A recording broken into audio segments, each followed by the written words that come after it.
Amém.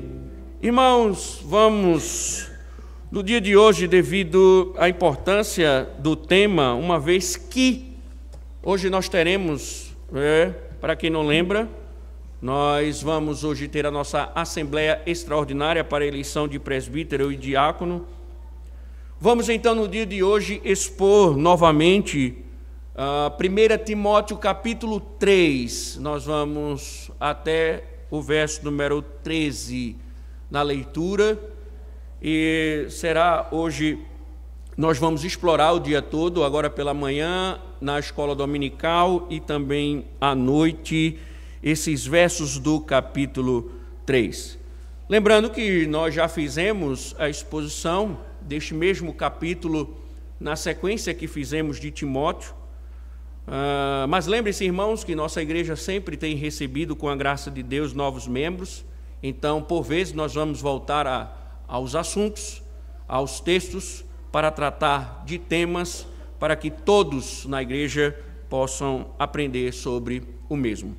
Então, eu convido você à leitura do capítulo 3, da epístola de Paulo, a primeira epístola de Paulo a Timóteo. Nós vamos ler até o verso de número 13. Fiel é a palavra. Se alguém deseja o episcopado, excelente obra almeja. É necessário, pois, que o bispo seja irrepreensível, esposo de uma só mulher, moderado, sensato, modesto, hospitaleiro, apto para ensinar, não dado ao vinho, nem violento, porém cordial, inimigo de conflitos, não avarento, e que governe bem a própria casa, criando os filhos sob disciplina, com todo respeito. Pois se alguém não sabe governar a própria casa, como cuidará da igreja de Deus? Que o bispo não seja recém-convertido, para não acontecer que fique cheio de orgulho e incorra na condenação do diabo. É necessário também que ele tenha bom testemunho dos de fora, a fim de não cair na desonra e no laço do diabo. Do mesmo modo, quanto a diáconos, é necessário que sejam respeitáveis de uma só palavra, não inclinados a muito vinho, não gananciosos, conservando o mistério da fé com a consciência limpa. Também esses devem ser primeiramente experimentados e, caso se mostrem irrepreensíveis, que exerçam o diaconato. Do mesmo modo, quanto a mulheres, é necessário que elas sejam respeitáveis, não maldizentes, moderadas e fiéis em tudo. O diácono seja marido de uma só mulher e governe bem os seus filhos e a própria casa. Pois os que desempenharem bem o diaconato alcançarão para si mesmos uma posição de honra e muita ousadia na fé em Cristo Jesus. Ó Senhor, que maravilha estarmos reunidos e sabendo, Senhor, da importância deste momento. Pedimos, ó Deus, que a Tua graça se estenda para compreendermos, Senhor, o valor de Tuas palavras, para que elas, ó Deus, com o Teu poder, opere em nós, Senhor, diante das maravilhas que ouviremos. Fala, Senhor, com o Teu povo com autoridade. O Teu povo quer Te ouvir e que o Teu povo Te ouça, Senhor, e que o Teu nome seja glorificado. Em nome de Cristo, Senhor. Amém. Poder sentar, irmãos.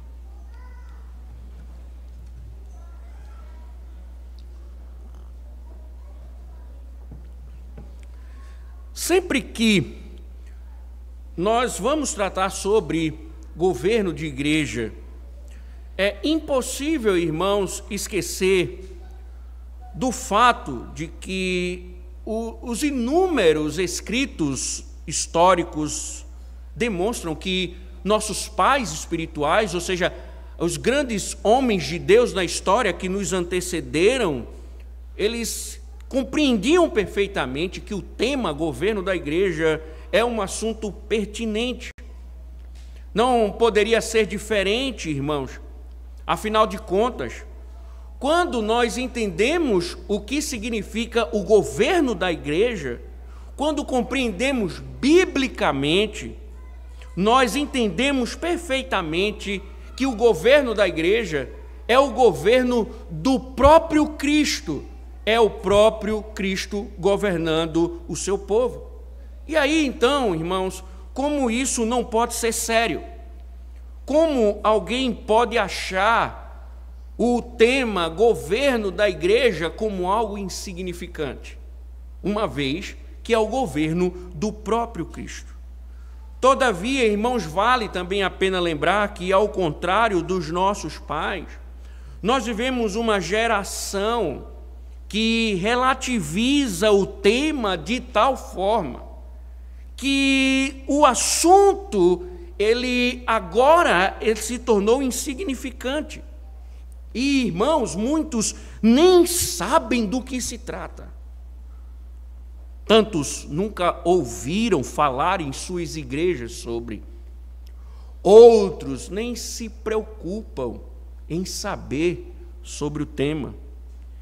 Pior, enquanto perpetua-se a ignorância, o reino dos homens vai prevalecendo, diluindo o governo de Cristo. Quais são os resultados? Os resultados estão por aí. Igrejas perdidas, abandonadas, entregues ao caos, divididas, dilaceradas. Por isso, irmãos, mais uma vez voltar ao texto de Timóteo é pertinente, porque ele tem muito a nos dizer. Lembre-se que a escrita de Paulo, orientando sobre os oficiais, segue as instruções que enfatizaram a proibição da mulher governar a igreja. Paulo deixou claro que da direção da igreja, do governo da igreja, não compete à mulher a direção do culto público, orar, dirigir a liturgia, ensinar. Paulo foi enfático no seu argumento, porque primeiro foi criado Adão, depois Eva. E a razão é simples. Paulo está argumentando que o governo da igreja compete aos homens, não às mulheres. Mas, logicamente, Paulo, no capítulo 3, ele vai orientar a igreja para que ela entenda que, uma vez que são os homens, Paulo não está dizendo que todos os homens governam a igreja, mas, claro, que somente aqueles que são vocacionados. Não é o fato de ser homem que já significa que ele foi posto para governar a igreja. Por isso, então, irmãos, o capítulo 3 é uma série de orientações dada ao pastor Timóteo sobre as qualificações do presbítero e do diácono. E é sobre elas, irmãos, como falei, que tratarei neste domingo, uma vez que nós estamos com um processo de eleição a ser realizado no decorrer do dia. Então, como faremos? Agora, pela manhã, vamos analisar o argumento introdutório de Paulo no primeiro verso, capítulo 3, verso 1. Na escola dominical, falaremos sobre as qualificações para o presbiterato, que compreendem do verso 2 ao verso número 7. E à noite encerraremos com as qualificações para o diaconato, inclusive suas esposas, no decorrer ou na noite de hoje. Então, quanto ao primeiro verso, nós precisamos introdutoriamente lembrá-los de 3 aspectos fundamentais que Paulo estabelece sobre o presbiterato e que também irão permear o diaconato e que servem, na verdade, como estrutura para o capítulo 3. São eles: o desejo, o serviço e o valor. E a partir desses, nós vamos aprender que o ofício, ou seja, o que Paulo está a tratar a respeito dos oficiais da igreja, que o ofício não é status, mas é um trabalho, trata-se de um trabalho espiritual, onde não cabe glória humana, mas que sim revela Cristo ao seu povo. Isso já nos dará uma base para compreendermos a seriedade do que temos a discutir no dia de hoje. Então, irmãos, adentrando assim no texto, lembremos, isso é muito importante, Paulo proibiu a liderança feminina. E agora ele está a lidar com aqueles chamados para liderar a igreja. Só que eu preciso lembrá-los de uma coisa, antes de entrar em alguns detalhes, que você precisa aprender ou recordar sobre o que significa ofício. Pois quando geralmente alguém fala sobre ofício, geralmente se associa a alguém que está recebendo um cargo ou recebendo uma tarefa de alguém, uma tarefa específica a ser realizada. Isso é um grave erro, porque o ofício, ele clama por algo muito maior. Eu gostaria de início, então, abrir com vocês para lembrá-los o autor Lucas, escrevendo o livro de Atos, o livro histórico. Veja o que ele diz no verso 1 e do capítulo 1, Atos capítulo 1, verso de número 1. Lembre-se que Lucas, o autor de Atos, é o autor também do evangelho que leva o seu nome. E na nota de abertura, quando ele vai tratar sobre a promessa do Espírito, no verso de número 1, ele diz o seguinte: escrevi o primeiro livro, ó Teófilo, relatando todas as coisas que Jesus começou a fazer e a ensinar. O que Lucas está dizendo, irmãos, é que o seu primeiro registro é o registro daquilo que Deus ou que Cristo fez e ensinou. Isso, irmãos, está implicitamente dentro da estrutura do livro de Atos, nos dizendo o seguinte, que o livro de Atos agora é o segundo registro de Lucas, documentando as coisas que Cristo continua a fazer e a ensinar. Mas como então os seus feitos e os seus ensinos serão demonstrados? Através dos apóstolos, dos líderes da igreja. Então, avance comigo mais um pouco para Atos capítulo 20 e preste atenção cuidadosamente no verso número 28. Paulo diz a partir do verso 25 o seguinte, Atos 20, verso 25, ênfase no verso 28. E agora eu sei que todos vocês, em cujo meio passei pregando o reino, não mais verão meu rosto. Portanto, no dia de hoje testifico diante de vocês que estou limpo do sangue de todos, porque jamais deixei de lhes anunciar todo o plano de Deus. 28. Cuidem de vocês mesmos e de todo o rebanho no qual o Espírito Santo os colocou como bispos, para pastorearem a igreja de Deus, a qual ele comprou com o seu próprio sangue. Veja, irmãos, a ênfase de Paulo. Cuidem do rebanho no qual o Espírito Santo os colocou como bispos para pastorearem a igreja de Deus. Percebam que Paulo afirma que é o Espírito quem coloca. O Espírito os colocou. Isto é, esta palavra pode ser perfeitamente traduzida como vocacionou, designou, separou para tal. E é interessante porque a figura usada por Paulo para pastorearem a igreja de Deus lembra o próprio Cristo dizendo: eu sou o bom pastor. Logo, irmãos, o que é um ofício? Por definição, um presbítero, um oficial ou um diácono é alguém que é investido de autoridade para governar a igreja. É alguém que recebe de Cristo a designação para governar o seu povo, representando o próprio pastoreio de Cristo. E isso equivale, irmãos, lembrem-se, presbíteros e diáconos.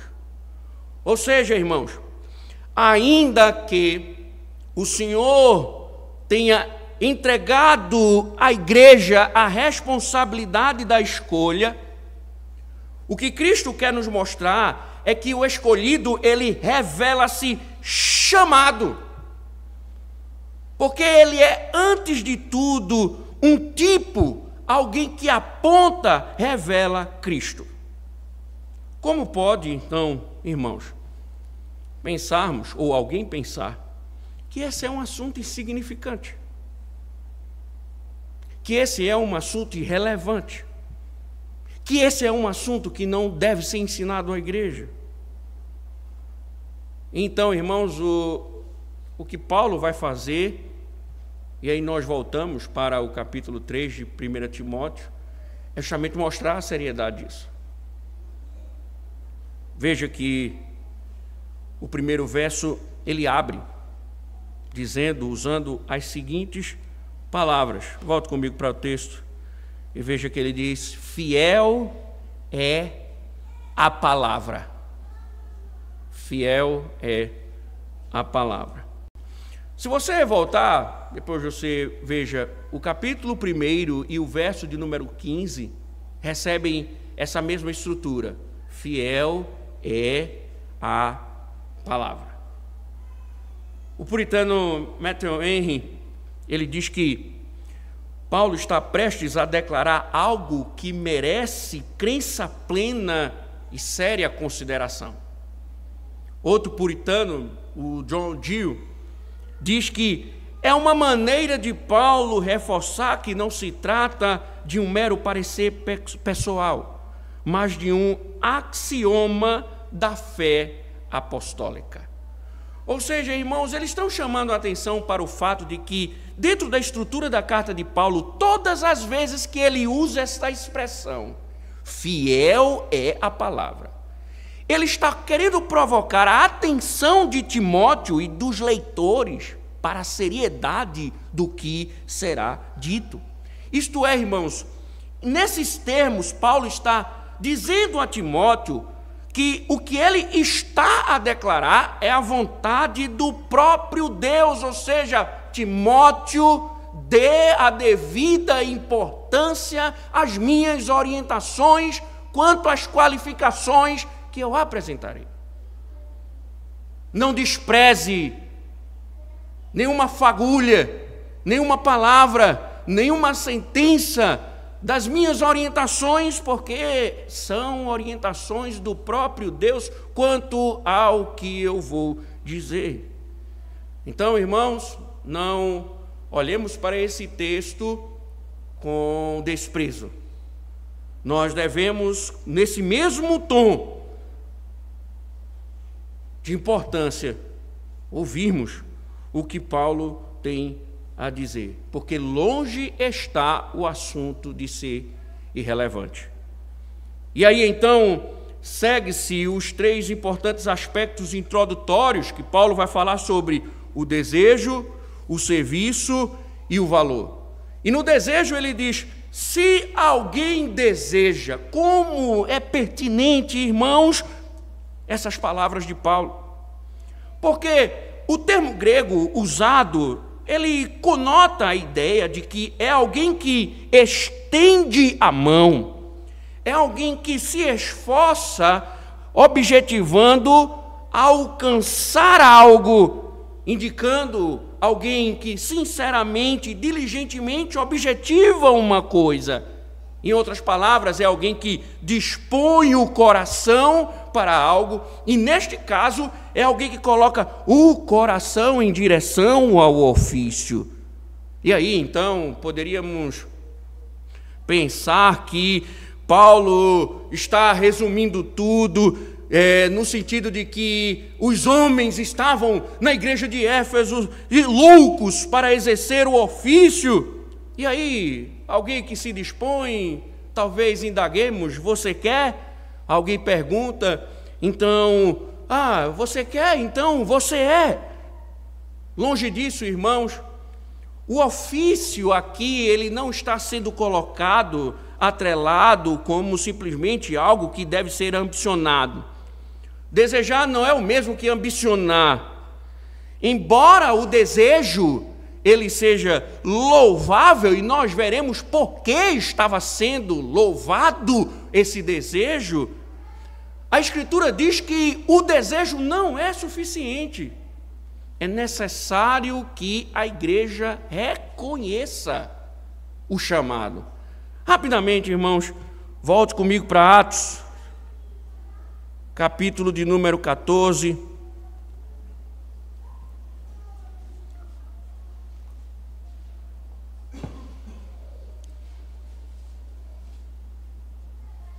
Veja o verso de número 21 em diante. Veja o que o Lucas registra. E tendo anunciado o evangelho naquela cidade, feito muitos discípulos, Paulo e Barnabé voltaram para Listra, Icônio e Antioquia, fortalecendo o ânimo dos discípulos, exortando-os a permanecerem firmes na fé, e mostrando que, através de muitas tribulações, nos importa entrar no reino de Deus, e promovendo-lhes em cada igreja a eleição de presbíteros. Depois de orar com jejuns, os encomendaram ao Senhor em que haviam crido. Ande um pouco para a epístola de Tito e veja também as instruções de Paulo referente ao mesmo tema. Tito, capítulo 1, verso de número 5. Também, veja que é o mesmo capítulo que trata sobre as qualificações dos pastores, dos presbíteros. Paulo então diz: foi por esta causa que deixei você em Creta, para que pusesse em ordem as coisas restantes, bem como em cada cidade constituísse presbíteros, conforme prescrevi a você. Então, notem, irmãos, que ao mesmo instante em que a Escritura revela que homens são separados, a Escritura mostra que a igreja confirma, que a igreja reconhece, que a igreja constata os mesmos dons. Então, William Pax, um outro puritano, ele perguntou: como saber se Deus quer ou não você para o ministério? Sua resposta foi: você deve perguntar tanto à sua própria consciência quanto à igreja. A sua consciência deve avaliar a sua disposição e a igreja deve avaliar a sua competência. Diante do exposto, irmãos, pensemos que não é uma questão somente de desejar. A Escritura diz que o desejo solitário não é suficiente, mas é uma questão de chamado. E Paulo quer mostrar, irmãos, as Escrituras desejam mostrar que a igreja, vocês reconhecem a vocação, não tornam ninguém vocacionado. Vocês simplesmente reafirmam aquilo que é realidade, não que vocês tornam alguém vocacionado.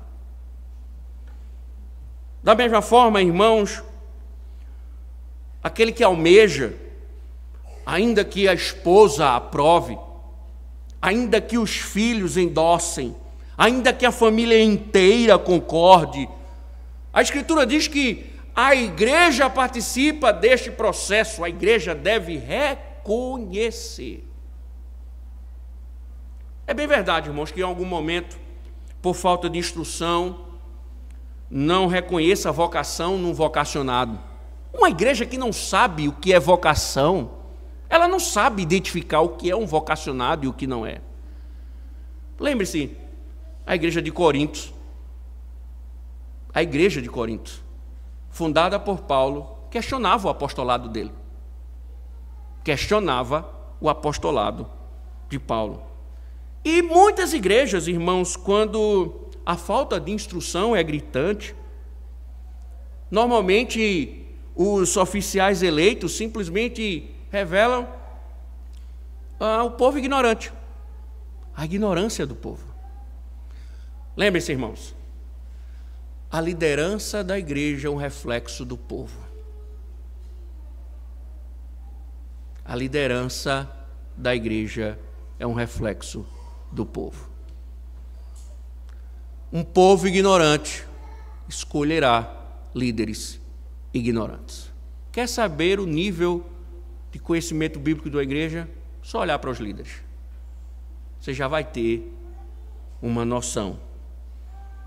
Mesmo assim, irmãos, o que nós devemos entender, dentro da normalidade daquilo que a Escritura estabelece, em caso em que a igreja, porque Paulo julga aqui que a igreja terá a perspectiva correta, a visão exata, o entendimento bíblico, e em casos onde a igreja tem um entendimento correto, se ela não reconhecer, ainda que todos da sua família aprovem, você não foi chamado para governar a igreja. Você não foi chamado para governar a igreja. Por isso, irmãos, precisamos pensar se o nosso desejo é o desejo divino ou por ambição. Devemos sondar o nosso coração e indagar o que nós almejamos, o que nós temos em vista quando desejamos o presbiterato ou o diaconato. Será que é um chamado do Senhor ou é simplesmente um desejo carnal? Uma busca humana? Lembro-me, reverendo Paulo me contando que em uma certa igreja, já contei isso aqui, um candidato ao presbiterato foi ouvido e perguntado pelo pastor: por que você quer ser presbítero? Ele: chegou a hora da igreja me ouvir. Como diácono ninguém me escuta. Agora chegou a hora de colocar os meus planos em atividade, eu preciso liderar a igreja. E muitas vezes, irmãos, nós não percebemos que são ambições carnais que muitas vezes alimentam desejos, o desejo de ser o oficial da igreja. E aqui, irmãos, o que Paulo está nos mostrando, que o ofício não deve ser uma ambição carnal, porque se trata de uma questão espiritual. A igreja não é uma empresa. A igreja é o reino de Cristo na terra e ele precisa governá-la. Isso também vale, irmãos, para uma questão importante. A igreja precisa ter maturidade para identificar vocacionados e ambiciosos. O problema, irmãos, é que a igreja, muitas vezes, ela abre mão desses princípios e passa a escolher os seus líderes a partir de ambições também carnais. Abandona a verdade de Deus e estabelece seus próprios princípios e seus próprios critérios. E os danos são irreparáveis. Então, não é simplesmente, irmãos, eu chegar aqui e dizer eu quero ser presbítero e a igreja vota. Não é simplesmente eu chegar aqui e dizer eu quero ser um diácono e a igreja elege. A Escritura diz não! Deve-se analisar se estes homens que desejam são vocacionados. Por isso a lista de Paulo vem posteriormente. Então não é simplesmente uma questão de querer, o irmão quer ser um presbítero, eu quero, está eleito. O irmão quer ser um diácono, pronto, é um diácono. A igreja é responsável, biblicamente, por enxergar vocações. Além disso, irmãos, preste atenção. Quando Paulo fala aquele que deseja, lembre-se, irmãos, no contexto de Paulo, ser um oficial estava longe de ser status. Primeiro, na época, havia uma resistência ao evangelho, principalmente por parte dos judeus, inclusive morte, sentença de morte. Se você ler as epístolas, qual o problema que afetava as igrejas em que os apóstolos escreviam? Igrejas sofrendo por causa de heresias. As heresias estavam assolando a igreja. Então veja, perseguição e conflitos internos. Não havia nem paz externa, muito menos interna. Aí eu pergunto, irmãos, quem desejaria governar uma igreja, ser líder de uma igreja, em meio às perseguições e conflitos doutrinários? Então imaginem, irmãos, ser um presbítero da igreja e um diácono não era o sonho de ninguém. Não era uma coisa agradável que se buscava. Haviam perigos reais em exercer essa função. Alguns autores dizem, ser oficial na igreja de Cristo, na igreja primitiva, era uma missão suicida, era desgastante, era conflituosa. Veja, Paulo se desgasta em 2 cartas à igreja de Corinto, tratando problemas doutrinários. Penso que se fosse o nosso contexto, irmãos, aqueles que dizem, eu quero ser de presbítero, diácono, pastor, logo desistiriam. Basta lembrar da pandemia. Quando o Estado disse, fecha, quantos presbíteros e diáconos se esconderam? Quantos presbíteros e diáconos temeram o poder da espada do Estado? Ou vocês não lembram disso?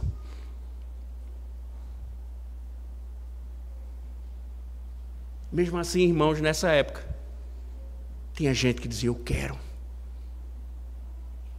quero ser presbítero, eu quero ser diácono.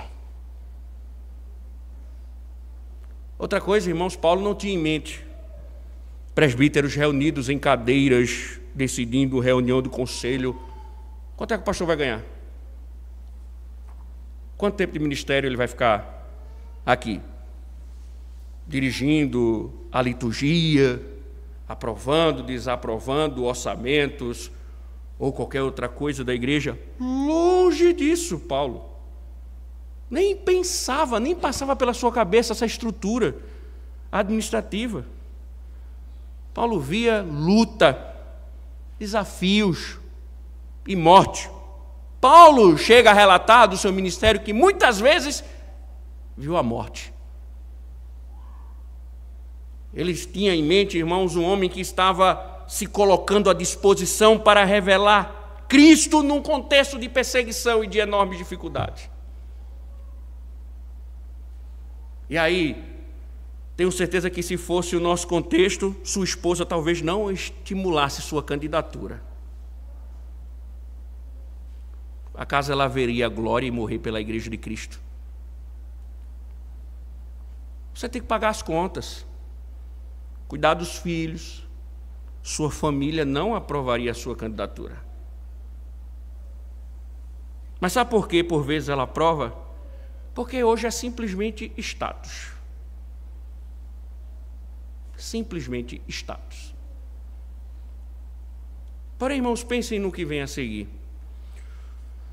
Paulo fala sobre o serviço. Se alguém deseja o episcopado, essa palavra tem sido usada em defesa de um sistema de governo episcopal, ou seja, é um governo em que um líder maior, um pastor maior, supervisiona os outros pastores, típico da seita de Roma e típico de igrejas pentecostais, como é o caso da Assembleia de Deus, pastor, presidente, o bispo de Roma.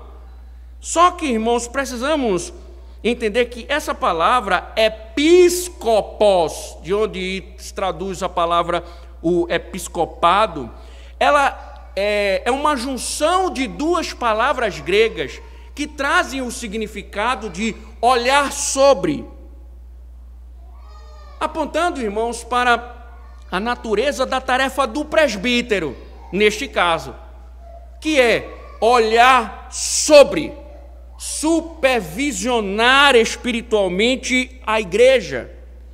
Isso significa, irmãos, ou seja, isso não significa somente ter um olhar apurado. Lembre-se que Cristo diz que é o bom pastor.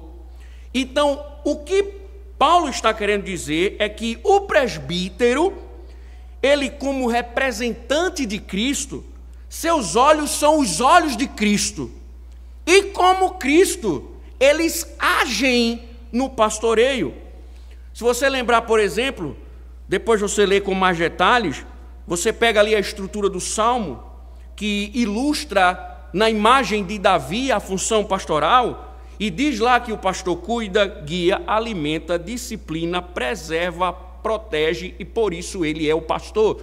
O que identifica ele como pastor são suas ações em favor das ovelhas. Os verbos são enfáticos para mostrar alguém que está agindo em direção às ovelhas. Remeta a Cristo e veja o seu cuidado, o seu alimento, a sua disciplina e, por fim, a sua vida entregue em favor das ovelhas. Da mesma forma, irmão, quando Paulo diz ao olhar sobre, implica que estes homens cuidam, guiam, alimentam, disciplinam, preservam e protegem. São homens que agem num governo espiritual em direção às ovelhas. É nesses termos que Paulo está tratando. Se alguém deseja supervisionar, se alguém deseja cuidar do rebanho do Senhor. Ou seja, irmãos, para os presbíteros, no caso, e inclui-me também, que sou presbítero docente, a supervisão é a tarefa primordial. O que Paulo está dizendo é que alguém que se coloca como governante do povo, ele vai atentar para as demandas do povo e vai agir conforme esta demanda, e Cristo então governará a igreja e se revelará. Podemos ilustrar, pegando o dia de hoje, hoje é dia do Senhor, convocação solene, os presbíteros, os olhos de Cristo.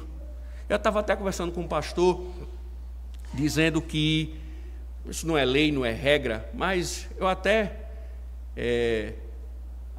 sugeria, né, conversando isso, seria bom até que os presbíteros sentassem nos bancos de trás, porque via quem chegava atrasado, observava quem estava faltando na igreja.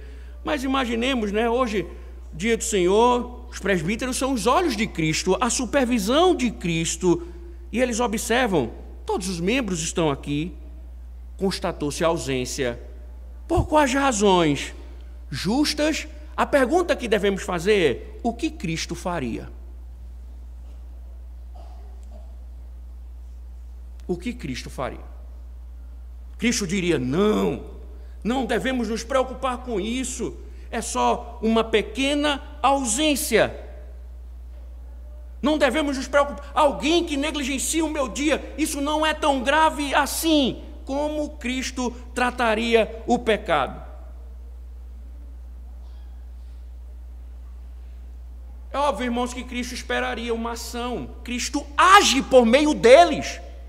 Cristo não vai mandar um anjo com a espada desembainhada no quarto do indivíduo para dizer: por que você faltou o dia do Senhor?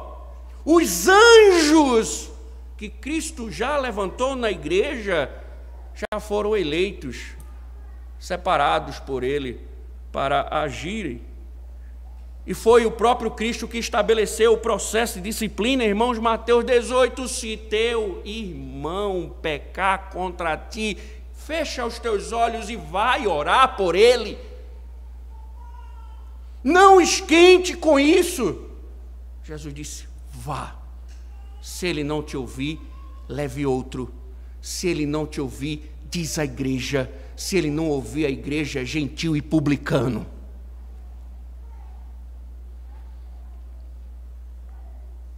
Exige-se, segundo o argumento de Paulo, uma ação, irmãos,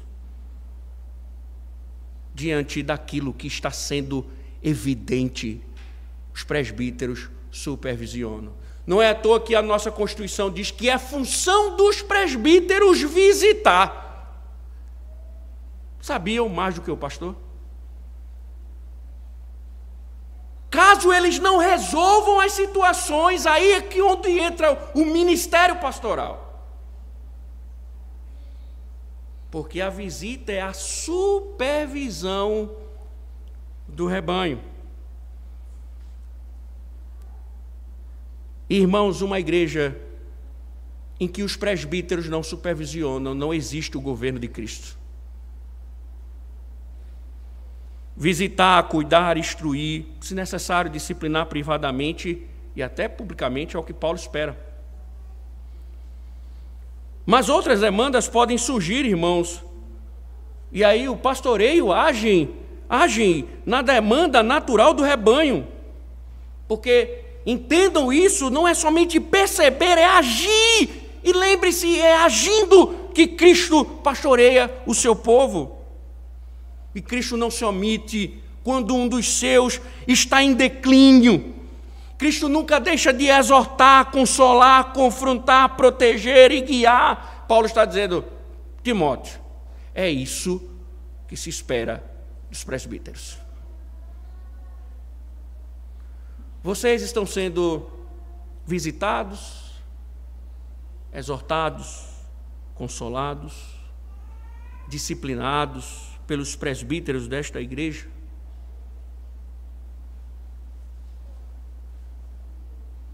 Caso não, isso não é o governo de Cristo, irmãos.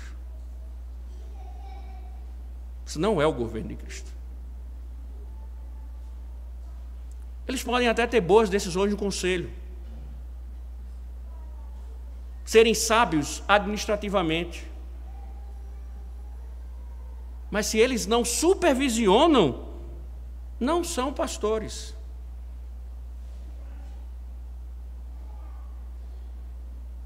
E infelizmente, irmãos, em muitas igrejas tem muita gente boa em constituição, fervorosa nos concílios da igreja, decidindo o futuro da igreja, do pastor e tantas outras coisas, e a igreja não é supervisionada.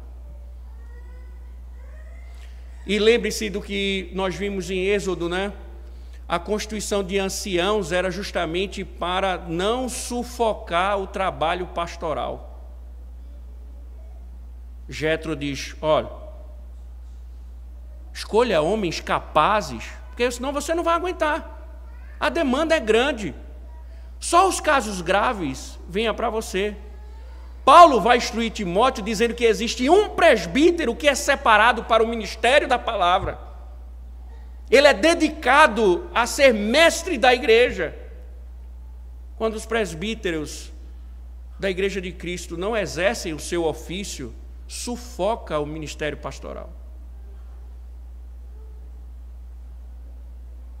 E aí, irmãos, pastores se desdobram para cuidar de saúde, para cuidar da família, sermões, estudos, congregações, aconselhar, visitar, sepultar. Irmãos, é sério isso. É sério. Em muitas igrejas o ministério pastoral está em declínio por causa dos presbíteros. Mas, irmãos, como eu sou presbítero também, eu pergunto a vocês com toda sinceridade, eu sempre fui sincero, eu estou a pastorear vocês? Será que eu sou pastor mesmo? Às vezes eu me indago. Às vezes eu me questiono. Às vezes eu penso em desistir. Às vezes olho para mim e digo, será que eu sou um pastor mesmo fiel? Será que eu não estou na igreja por causa do salário? Será que eu não objetivo alguma outra coisa e não a glória de Cristo? Aí eu pergunto, eu tenho pastoreado vocês? Vocês veem em mim dedicação, desejo pelas vossas almas, supervisiono vocês, tenho dedicado minha vida, tenho exortado vocês, supervisionado. Vocês encontram Cristo em mim? Se não, por que eu estou aqui? Por que eu estou aqui? Não faz sentido, irmãos. Se vocês não veem isso em mim, eu não sou ministro, eu não sou pastor. Se sou, irmãos, ore, porque pense numa tarefa árdua. Ore para que Cristo nos sustente. Mas pensem comigo, irmãos, uma coisa, e aqui eu quero chamar a vossa atenção também. Judas tinha o melhor pastor, ouviu os melhores sermões, mas o diabo entrou nele e ele o entregou o nosso Redentor como malfeitor.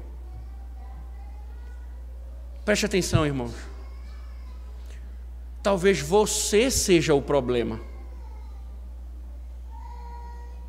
Talvez você seja o problema.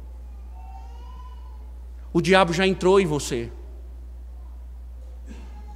E por isso, você não consegue enxergar que é um grande mal.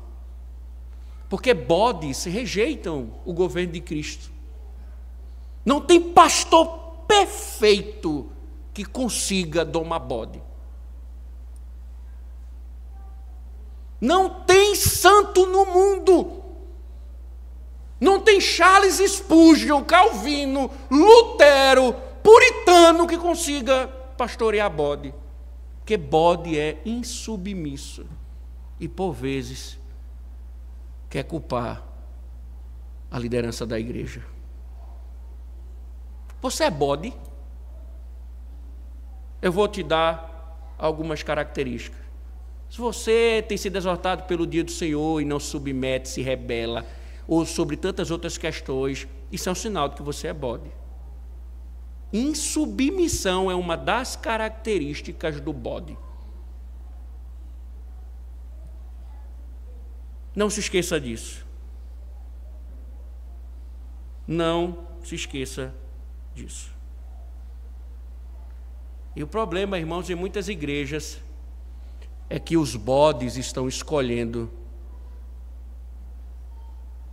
simplesmente aqueles não para pastorearem a igreja, mas para servirem às suas necessidades. Mas, irmãos, toda vez que eu volto a esse texto e ouço sermões sobre este mesmo capítulo, parece que, em vez de trazer um alívio, traz um fardo. Parece que nos curvamos a cada sentença. E, por vezes, é assim que vemos o ofício. Pela dureza, pela exigência, como algo pesado.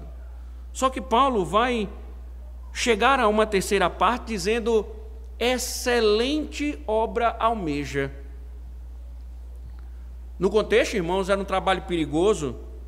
Na igreja, ser presbítero, líder, era algo difícil, porque, se você olhar a história da igreja, foram os pastores e os presbíteros os primeiros a morrerem.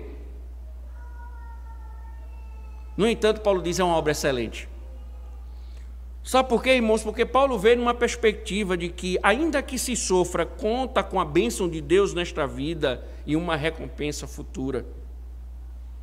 Isso servia de combustível para alimentar o ministério dos líderes. Presbíteros, irmãos, de fato, eles estão dispostos a se desgastar pela causa de Cristo. Eles amam a igreja de tal forma que se entregam tão absurdamente, desprezando a própria vida. E Paulo diz: Cristo haverá de recompensá-los. Não é um fardo, irmãos, mas sim uma glória servir ao Mestre, conduzindo aqueles que foram comprados com o seu sangue. Spurgeon chegou a dizer: não existe cargo no mundo, vocação no mundo que supere a vocação do ministério. Calvino disse: não é algo fácil de representar o Filho de Deus. Imagine alguém representar o Filho de Deus entre os homens. Calvino diz: não é fácil, mas é glorioso. Talvez, irmãos, não seja tão glorioso para nós, porque não objetivamos tudo o que acabamos de ouvir. Quem está disposto a sofrer pela igreja? Quem se dispõe a confrontar o pecado? Como vimos aqui na terça-feira, quem se dispõe a exortar e depois ser caluniado, odiado, mesmo quando se visa salvá-lo dos seus erros? São pouquíssimos, irmãos, que se preocupam com a alma da igreja. Mas Paulo está dizendo: aqueles que com todas as falhas trilham esse caminho, verão a glória daquele que o vocacionou. Aquele que nos pastoreou até o fim. Aquele que cuida de nós. Por isso, irmãos, quantas vezes pensei em desistir? E às vezes penso. Se vocês tivessem a dimensão das angústias de minha alma, vocês veriam os tormentos, os vulcões que entram em erupção dentro de mim e que tantas vezes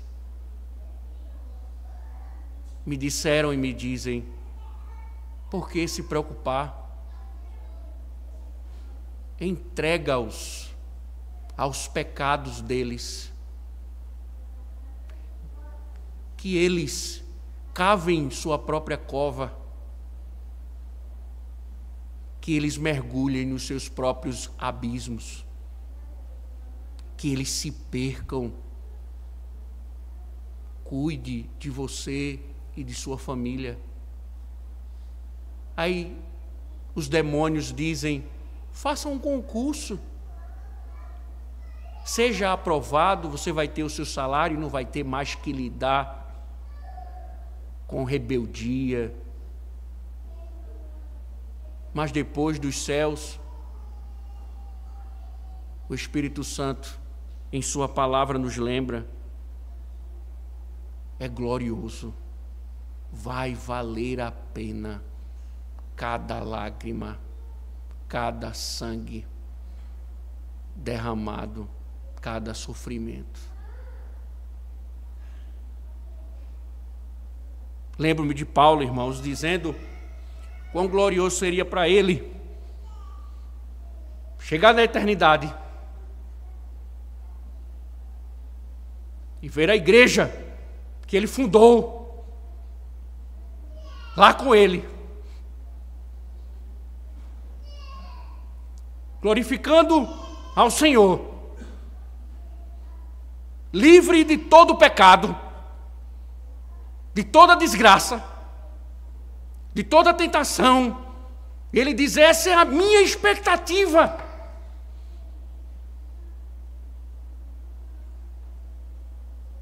E essa é a minha também, irmãos.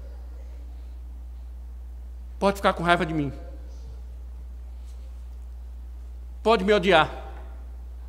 Pode não gostar. Mas eu vou lutar para vê-los na eternidade. Nem que eu tenha que morrer. Mas eu quero vê-los lá. E essa será uma das glórias do meu ministério. E deve ser a de todos os líderes. Lembre-se, vocês estão lidando com um sangue precioso, com pessoas que o nosso Redentor teve que morrer. E vai valer a pena cada desgaste, cada luta, cada sacrifício.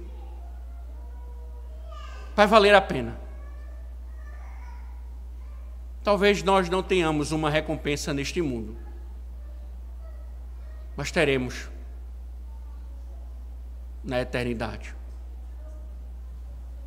E é assim, irmãos, que Paulo começa a orientar Timóteo sobre os líderes da igreja. Nós não podemos pensar, irmãos, que este assunto é irrelevante. Os nossos pais estavam certos quando se preocupavam em escrever sobre o assunto. O Guthrie, no livro dele, Como Jesus Governa a Igreja, ele faz uma lista bibliográfica dos escritos passados sobre o tema. São inúmeros. E nós precisamos resgatar isso, irmãos. Nós precisamos resgatar a seriedade deste tema. Oremos. Ó Senhor, louvado seja o Teu nome por Tuas palavras, ó Deus, por Tuas instruções. Não deixe, Senhor, que saiamos daqui vazios. Saiamos daqui, Senhor, e logo venhamos a esquecer de Tuas palavras. E sustenta, Senhor, os líderes desta igreja, para que estas palavras também estejam neles, permaneçam neles para a glória do Teu santo nome.